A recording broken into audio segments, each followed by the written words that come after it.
नमस्कार मंडळी. जसं की मी मगाशी सांगितलं, सेकंड ब्लॉगमध्ये तुम्हाला मी या गावाचं नाव सांगेन.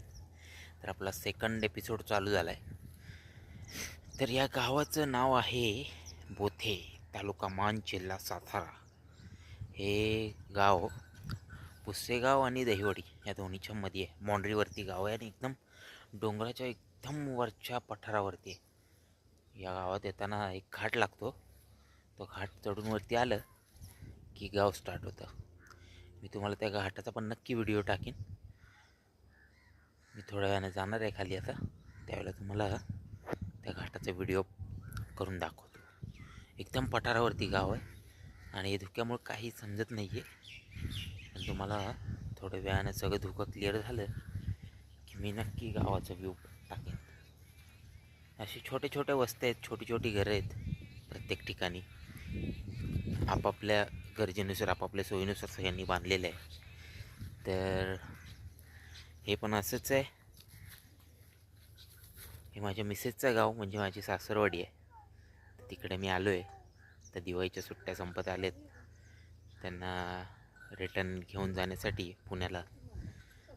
मग त्यासाठी मी आलो आहे. आणि हे बघा, सुंदर असं ज्वारीचं पेरणी झालेली आहे.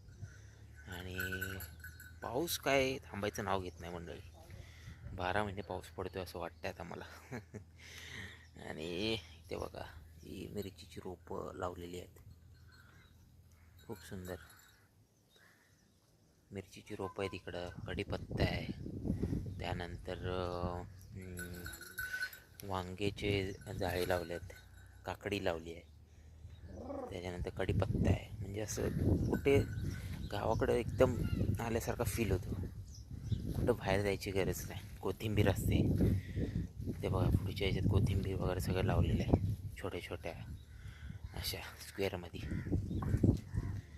त्याच्यामुळं काय कुठं जायची गरज नाही वाटत. असं बघा, सुंदर असं दृश्य.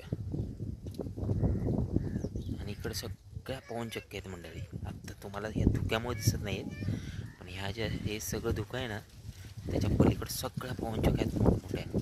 आणि त्या आता इथून दिसत नाही आहेत, पण जेव्हा धुकं क्लिअर होईल त्यावेळेला आपल्याला दिसतील बघा.